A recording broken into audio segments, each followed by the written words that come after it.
So this week we're going to talk about one of the more important things that men need to do, but sadly we just let slip through the cracks way too often out of convenience, out of lack of thinking that it's a necessity. But we're going to talk about getting prepared. In this episode, number 131 of The Relaxed Male. This is The Relaxed Male, a show that comes to you each week helping men to remove the nice guy from their life, so they can actually live their life on their terms.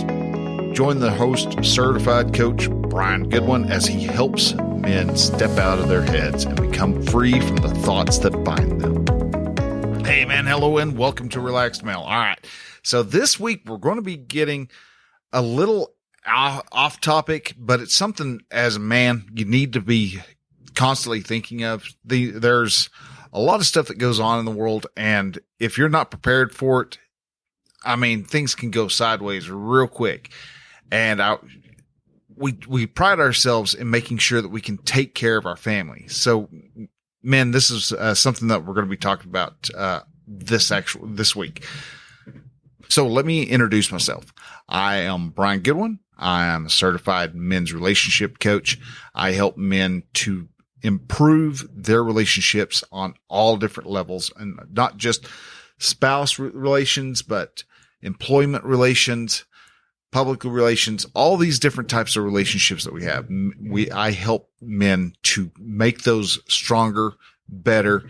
And when you do help those relationships and you control the thoughts that are associated with those relationships, all of a sudden your success level increases tremendously. And so that's what I like to do. I'm been helping men for, well, this podcast itself has been going on almost 3 years now. And this is the topic that we're talking about this week is one I haven't approached yet.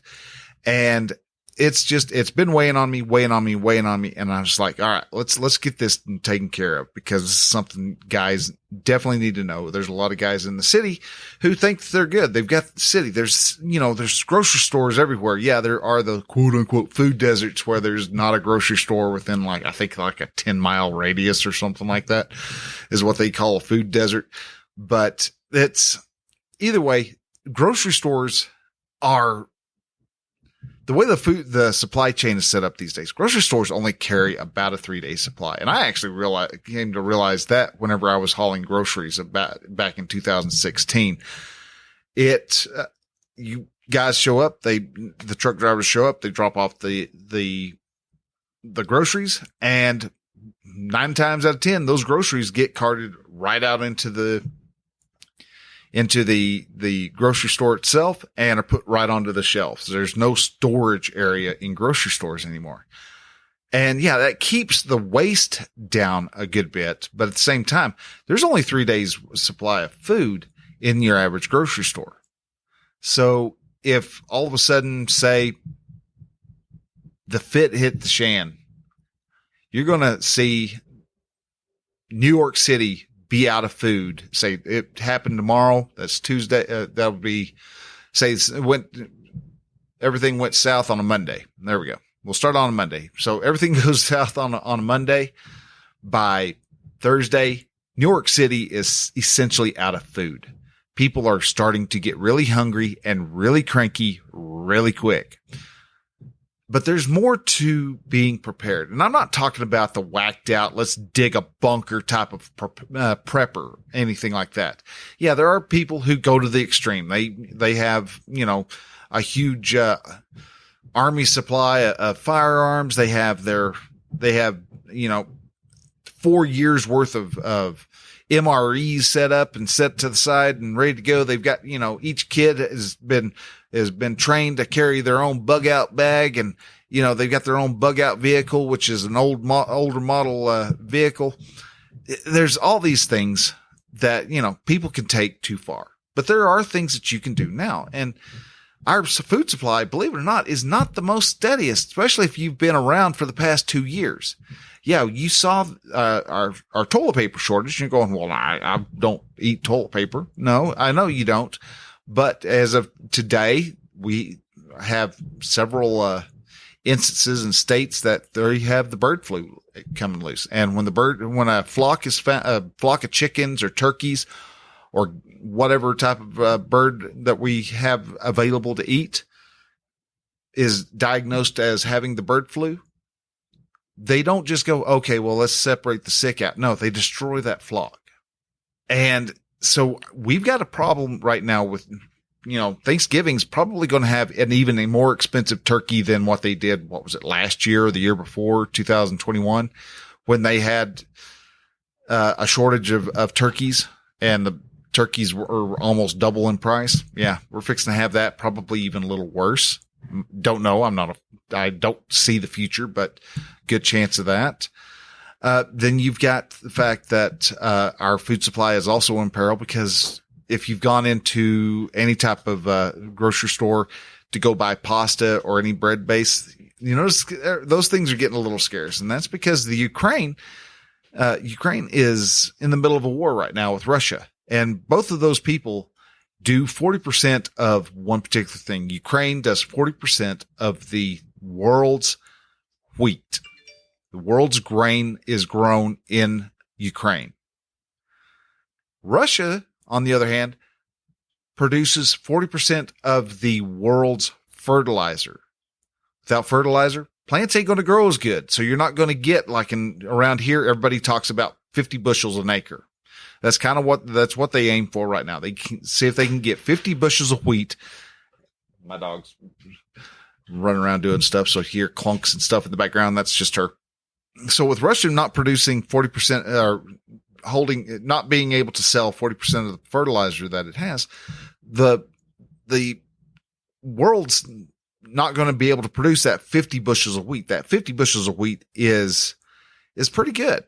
Back in like the Great Depression, right before the Dust Bowl and stuff hit, they were getting around, about 25 bushels an acre. And that was considered a whole lot back then. That was a bumper crop. And now we're used to producing 50, and now those crops are not going to produce quite as much because there's not as much fertilizer in the ground. So wheat and other grains are going to be a lot less prevalent.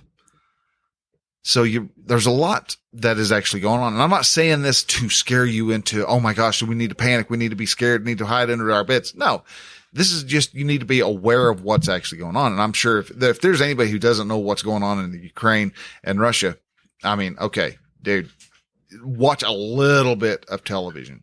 Not much. Just watch your 6 o'clock news. It's still going to give you some bias, but still, dude, it's cool. You're not going to automatically start getting confused about what gender you are. But there are other problems that can and will crop up. I mean, people have been talking about the electrical grid being susceptible to essentially an EMP attack. But if there was a strong enough, a lot of people have hypothesized that there was a strong enough solar storm or solar flare that came along and hit our country, hit our world just right, it could screw up our electrical system, because our electrical grid runs off of the magnetic poles of the earth. So if that all of a sudden screws up, well, guess what? Those electric cars that everybody keeps wanting to push, they're not going to happen. They're not going to go. There's not going to be any vroom vroom, and we're going to be really hot, and people are going to have to figure out how to use hand powered fans to keep themselves cool in the summer.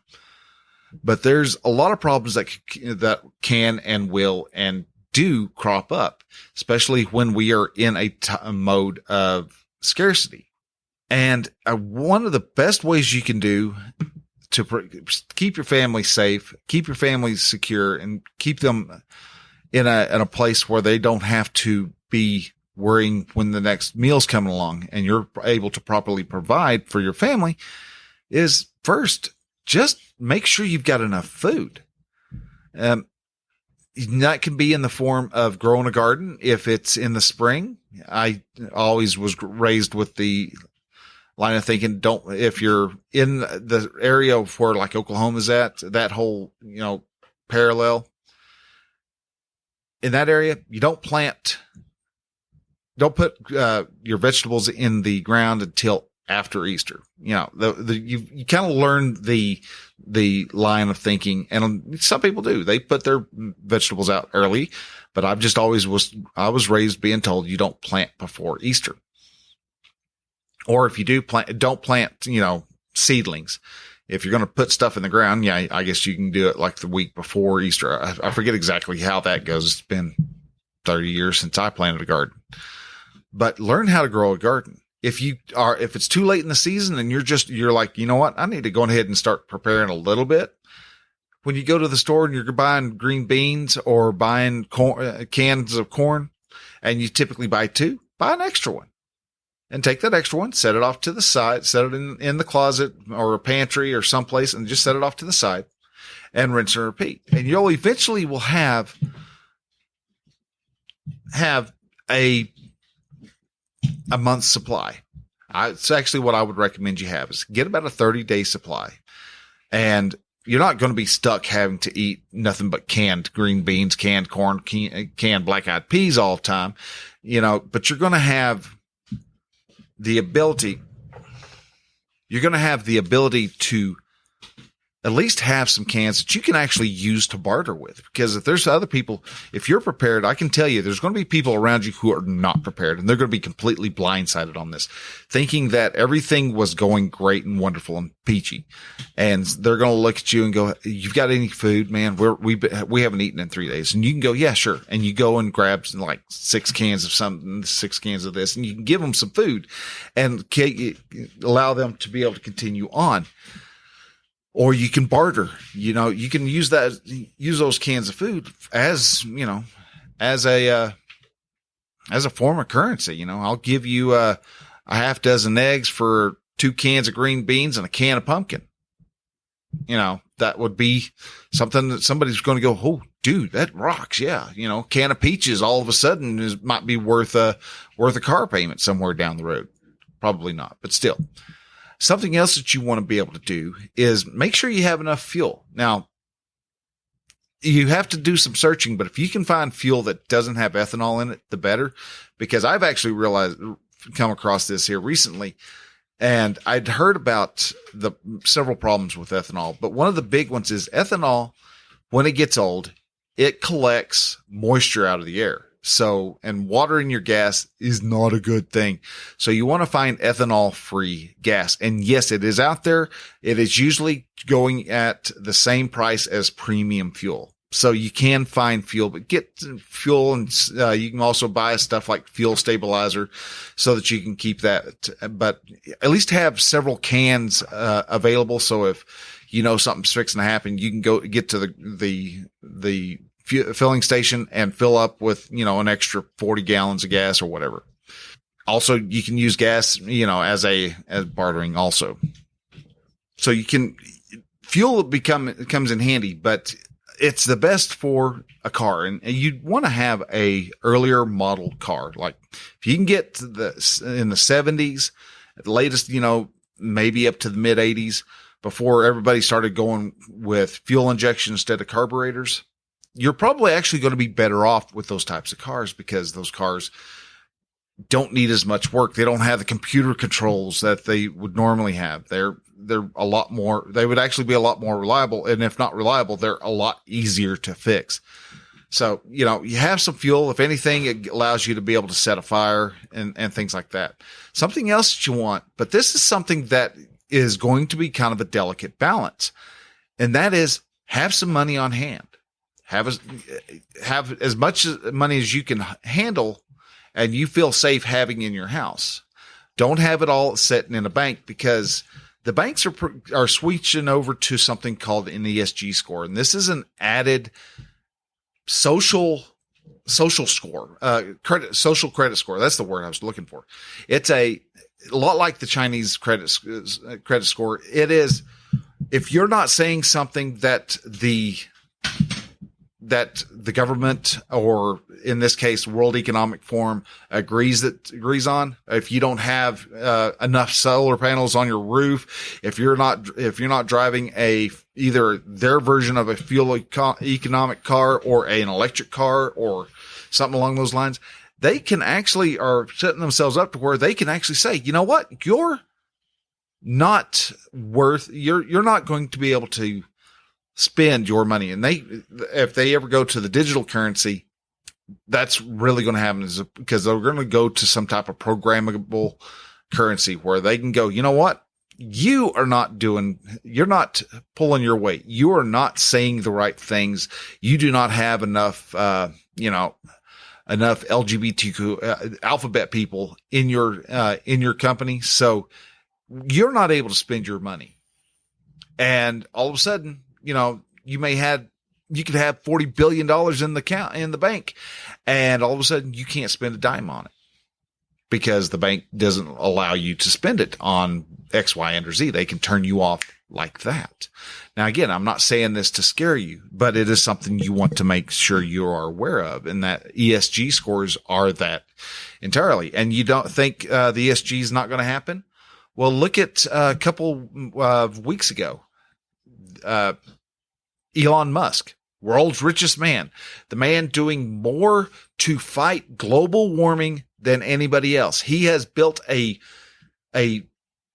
predominant electric car company, and he is building rocket ships so that people can leave Earth and find a better place to live. Yet he is on the S&P 500 because they don't like what he has said about their whole setup with the ESG. He's called it a scam. And because of that, they've kicked him out of the S&P 500. His ESG score is too low now because he is not saying what the banks want him to say.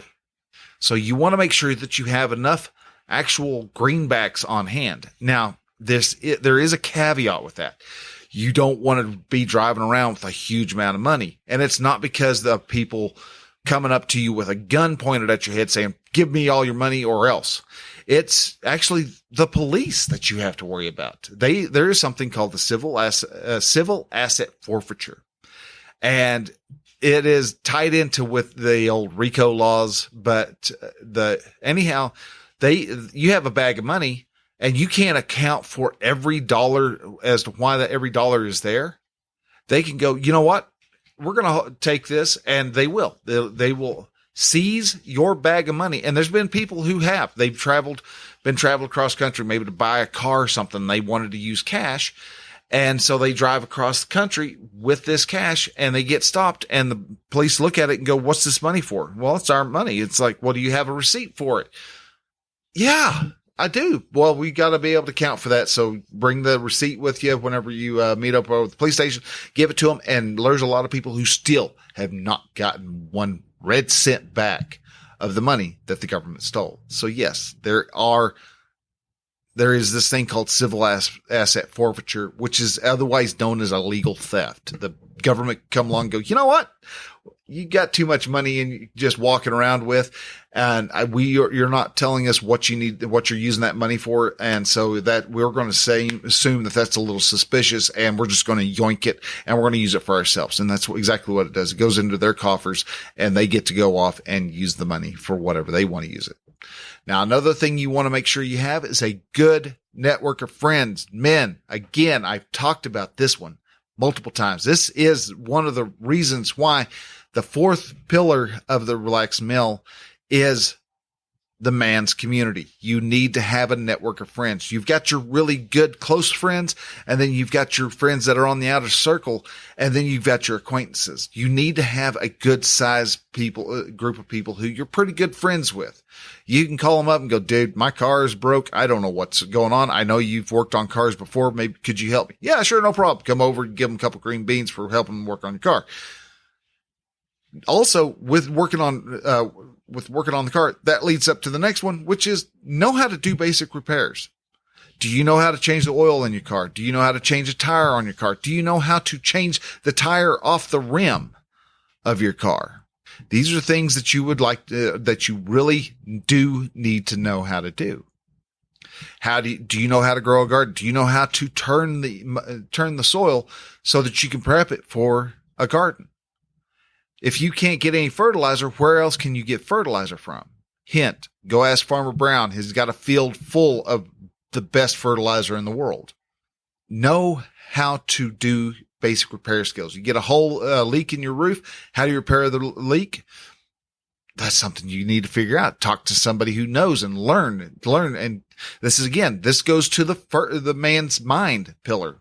Work the mind, learn something, learn a skill, learn how to repair stuff. Because if we ever do go into a major recession or a major depression, things may degrade several generations. So all of a sudden we're living like we're in the 60s, which still isn't bad if you were from the 30s, but it's still, there's going to be some tough times. So you want to know how to do basic repairs, learn how to garden, learn how to take care of yourself and be as independent as possible. And that is what being a man is about. You want to be independent. It's not that you're no man's an island type of thing. It is just you're able to take care of yourself and yours. And if your friends need help, you're there for them. And these are things why you need to get prepared, because the world's a really weird place right now. And I'm not one for conspiracy theories, but at the same time, there's some things that just kind of want to tickle your ear just a little bit. And you're like going, really? And you actually find yourself kind of questioning some of it. So honestly, I don't know if any of it's true or if all of it's just made up gunk that's, to sell books, but it's something, and it's something you need to think about. And I know the bird flu is true. And I know that things like civil asset forfeitures is a real thing, but there's a lot that you want to be able to be ready for. And so you want to get prepared, talk to people, talk to friends and family and those, and learn how to actually get yourself up and moving and be independent and be prepared. And you can do it by getting prepared. Buy a handgun, buy a rifle, buy a shotgun, have one of each, because you're going to go out and you're going to need to be able to hunt down some meat eventually if everything was to completely crumble.